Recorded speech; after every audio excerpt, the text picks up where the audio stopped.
पूरी दुनिया में बेइज्जती होने के बाद मोदी जी किले खुमार हैं। एक सीए और एनआरसी आया तो मोदी जी कहते थे कि देश के अल्पसंख्यकों को समझ में नहीं आ रहा है। जब नोटबंदी हुआ तो बोल रहे थे देश के आम नागरिक को समझ में नहीं आ रहा है। जब जीएसटी आया तो बोल रहे हैं देश को व्यापारी को समझ में नहीं आ रहा है। जब रोजगार छिन गया तो बोल रहे हैं देश के युवाओं को समझ में नहीं आ रहा है। जब कृषि कानून आया है तो मोदी जी कह रहे हैं किसानों को समझ में नहीं आ रहा। कंगना वो है खटारा गाड़ी, लेकिन उसपे सवारी जानते हैं जिसकी सवारी किसकी हुई? एक्टर डायरेक्टर की सवारी हुई है। इतना बड़ा ढोंगी जो दाढ़ी बनाने से कोई रविंद्रनाथ टैगोर नहीं हो जाता है। बंगाल का चुनाव है, बंगाल का चुनाव है तो दाढ़ी और मोछ है। अगर बिहार का चुनाव होगा तो लिट्टी चोखा खाएंगे। मनोज तिवारी दूसरी शादी लॉकडाउन में किया, लेकिन बच्चा 6 महीने में आ गया। अभी बताइए विकास और गोबर पात्र का है या जो विकास की बात करते हैं उनका है? आप चुनावी जीबी बैठे हुए हैं। जब उत्तराखंड में कल वो वहां पे बाढ़ आ जाती है चमोली में, तब आप बैठ के बंगाल में और चुनावी रैलियां कर रहे होते हैं। तब आपको लोगों के प्रति संवेदना नहीं दिखती है। प्रधानमंत्री ने एक बड़ी अपील की किसानों से कि वो बात को मान ले और खाली कर दे और सारी मुद्दे पे बात की। तो क्या प्रधानमंत्री की अपील को भी सीरियस लेंगे या फिर वही मन की बात की तरह नकार देंगे? देखिए, प्रधानमंत्री जी लगातार जुमले पेश कर रहे हैं, कह रहे हैं कि आंदोलन जीविकारी है, आंदोलन को जिंदा रखते हैं। हाँ, हम आंदोलन जीविकारी हैं। जब देश हमारा गुलाम था तो हम अंग्रेजों के खिलाफ लड़ते थे, उस समय भी आंदोलन करते थे और तुम लोग अंग्रेजों को चापलूसी करते थे। और हम जैसे आंदोलनकारियों ने इस देश को आजादी दिलाया है और तुम लोग जैसे देशद्रोहियों ने अंग्रेजों को चापलूसी किया है। और तीसरी बात, आप कह रहे कृषि कानून किसानों को घर चले जाना चाहिए। मोदी जी, आपके दिमाग में लग रहा है गोबर घुस गया है। अब बताइए ना, किसान कह रहा है कि तीनों कृषि कानून रद्द करो, एमएसपी पर कानून बनाओ, तो आप क्यों नहीं कर रहे हैं? अगर आप कर दीजिए, कल किसान घर चल जाएगा। वो कह रहे हैं कि उनकी चिंता न करें, जो छोटे किसान है जिसके पास 2 एकड़ से कम की जमीन है, उसकी चिंता के लिए कानून आया, वो खुश है। अरे भाई, एक और बात बताऊं, इस कानून से चाहे छोटा किसान हो या बड़ा किसान हो या आम नागरिक हो, चाहे कौन नौकरी करने वाला आदमी हो, इस कानून से सबको नुकसान होने वाला है। एग्जाम्पल मैं देता हूं, 10 रुपए किलो 20 रुपए किलो मार्केट में चावल मिलता है हमको। अगर यही चावल कॉर्पोरेट घराने के लोग बेचेंगे तो 100 रुपए किलो चावल बेचेंगे। तो आप समझिए, ये कृषि कानून लग जाने के बाद किसानों को जितनी नुकसान होगी उससे 10 गुना ज्यादा हम जैसे शहरी गरीब की होगी। इसलिए देश में ये कृषि कानून नहीं लगना चाहिए और खुले तौर से हम मरना पसंद करेंगे, लेकिन देश में ये कृषि कानून लागू होना पसंद नहीं करेंगे। लोकसभा में बताइए कि राज्यसभा में मोदी जी चर्चा करते हैं, घरियाली आंसू बहाते हैं कि किसान मेरे दिल में है, किसान हमारे गार्जियन हैं, माँ बाप हैं। अरे बेवकूफ प्रधानमंत्री, तुम्हारे बाप, तुम्हारे पिताजी को तुम्हारा भाजपा का नेता कह रहा है किसानों को जूते मारो, तो तुम कैसा बेटा हो कि तुम्हारे बाप को जूता मारा जा रहा है और तुम राज्यसभा में स्पीच दे रहे हो, अपने घर में डूबे हुए हो। किसानों को कह रहे मोदी जी हमारे दिल में है। अरे भाई, किसान तुम्हारे दिल में होते तो किसानों पे इतना अत्याचार हुआ, गोलियां चली, आंसू गैस के गोले चले और किसान जेल में बंद है, तुम्हारे दिल में रहते तो तुम इन पे इतना अत्याचार करते? अगर आपके दिल में रहते तो किसानों पे इतना जुल्म होता, बिजली बंद हो जाता, इंटरनेट बंद हो जाएगा, टॉयलेट बंद हो जाएगा। प्रधानमंत्री नरेंद्र मोदी के दिल में कोई है तो झांसी की रानी भक्तों के कहने वाले कंगना रनावत है, स्मृति ईरानी है, हेमा मालिनी है, अडानी और अंबानी है, पने 2 आंख वाले बाबा है। हम लोग नहीं है, हम लोग नहीं है भाई, हम लोग है नहीं। हमको तो पाकिस्तानी कहा जा रहा है, खालिस्तानी कहा जा रहा है। अगर हम देश के किसानों के मोदी के दिल में रहते तो हम पे इतना जुल्म नहीं होता, इतना अत्याचार नहीं होता, हमको गाली नहीं दिया जाता। कहीं तौर से किसानों के साथ अत्याचार हो रहा है। और देखिए ना, पूरी दुनिया में बेइज्जती होने के बाद मोदी जी किले खुमार हैं। आप देशभक्त है, उसमें कहीं कोई शिकायत नहीं है, लेकिन विपक्ष के बहकावे में आ गए। आपको पता होना चाहिए, विपक्ष जिस तरीके से किसान जब आंदोलन करता था 2014 से पहले, तो कांग्रेस पार्टी रामलीला मैदान तक जाने देती थी और बोलती थी तुम आंदोलन करो, तुम्हारा मौलिक अधिकार है, फंडामेंटल राइट है, तुम धरना प्रदर्शन करो। लेकिन ये मोदी सरकार हमको दिल्ली तक नहीं जाने दे रही थी, हम पे गोली मार रही थी। अरे भाई, तुम विपक्ष से तुलना करते हो? विपक्ष कौन बहकाएगा हमको? एक सीए और एनआरसी आया तो मोदी जी कहते थे कि देश के अल्पसंख्यकों को समझ में नहीं आ रहा है। जब नोटबंदी हुआ तो बोल रहे थे देश के आम नागरिक को समझ में नहीं आ रहा है। जब जीएसटी आया तो बोल रहे हैं देश को व्यापारी को समझ में नहीं आ रहा है। जब रोजगार छिन गया तो बोल रहे देश के युवाओं को समझ में नहीं आ रहा है।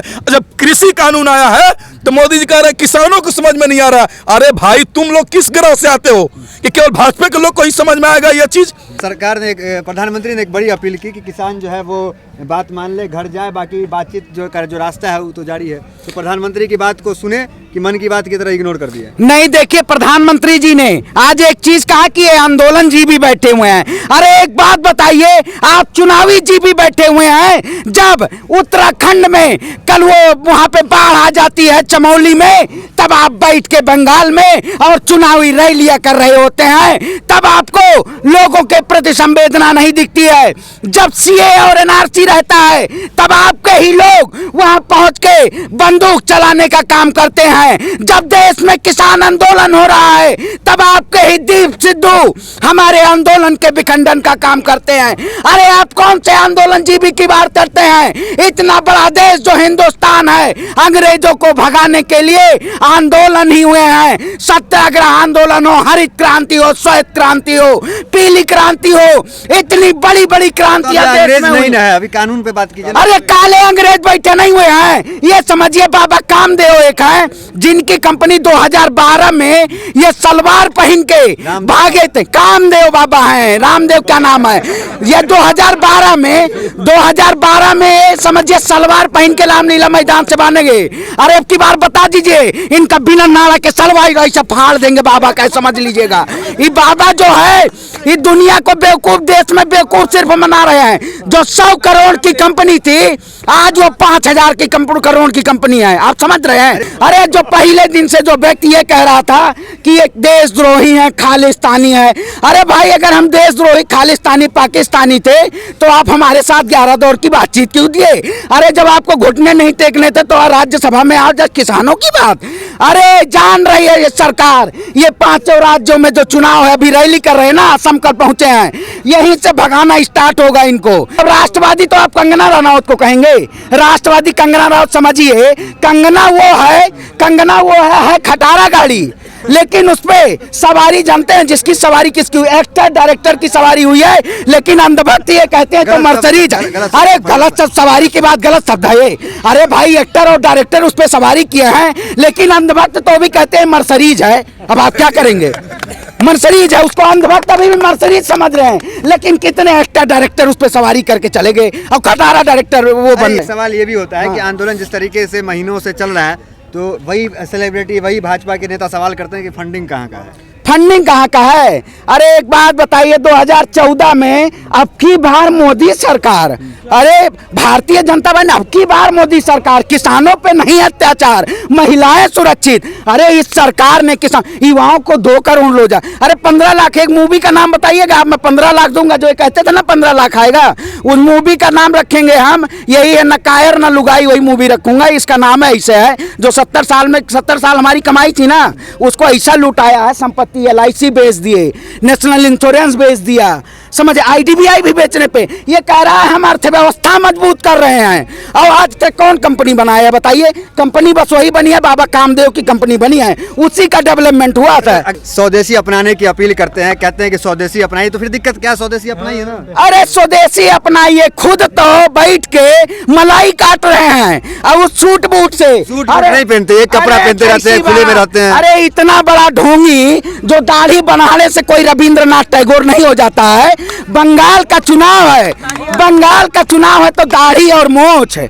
हाँ, अरे जनता बेवकूफ नहीं है यहाँ बैठी, पत्रकार महोदय, यहाँ जनता बेवकूफ नहीं बैठी है। अरे कितने दिन बेवकूफ बनाएंगे आप? ये ढोंग जो होता है, अगर बिहार का चुनाव होगा तो लिट्टी चोखा खाएंगे, बंगाल का चुनाव होगा तो दाढ़ी रख लेंगे, उत्तर प्रदेश का चुनाव आएगा तो आइए यहाँ चलेंगे। अरे ये तो नस्ली बर्बाद है, न विधायक काम लायक है, नपुंसक बैठे हुए हैं विधायक यहाँ। अब संबित पात्रा है, एक राष्ट्रवादी पार्टी है, भाजपा मानी जाती है, उसके प्रवक्ता हैं, वो कह रहे हैं कि किसान जो थे वो चले गए, बाकी उग्रवादी लोग बचे हुए, आतंकवादी, इसको तो हटा देना। अरे मनोज तिवारी और संबित पात्रा ये लोग, अरे समझिए जिस व्यक्ति की शादी लॉकडाउन में हुए हो, मनोज तिवारी दूसरी शादी लॉकडाउन में किया, लेकिन बच्चा 6 महीने में आ गया। अभी बताइए विकास और गोबर पात्रा का है या जो विकास की बात करते हैं उनका है? उनका अंदर का मामला। अरे अंदर का मामला 6 महीने में कौन सा प्रोडक्शन हो जाता है? ऐसा कौन सा प्रोडक्शन हाउस बना है? इसे बताइए ना, कौन सा प्रोडक्शन हाउस है? अरे वो दिल्ली के लिए क्या कुछ किया उसकी चर्चा कीजिए ना आप। अरे दिल्ली के लिए, यही दिल्ली मतलब 6 महीने में बच्चा पैदा हो गया, कहाँ से आया विकास बताइए ना। हाँ? देश की सेवा के लिए घर परिवार जो आदमी छोड़ के आया, तो देश की आपकी सेवा। अब देखिए भाई, परिवार छोड़ना, अब आप बगल के भरोसे अपना परिवार छोड़ दे, इसका मतलब आपके अंदर कुछ है ही नहीं। बताइए, बात करने से विकास नहीं हो जाता है। बात करते रहिए, मैं कह रहा हूँ मैं ये कर दूंगा, हो जाएगा विकास, मेरे घर में हो जाएगा विकास, बताइए। हाँ, करने तो ही होगा। प्रयास तो कर रहे हैं ना। नहीं, प्रयास क्या कर रहे हैं? वही कह रहे हो 6 महीने में, मैं कह दिया 6 महीने में मनोज तिवारी प्रयास किए, और वो विकास किसका था? 6 महीने में किसका विकास हो जाता है बताइए? ठीक है, धन्यवाद। 60 साल से जुमले बना रहा है।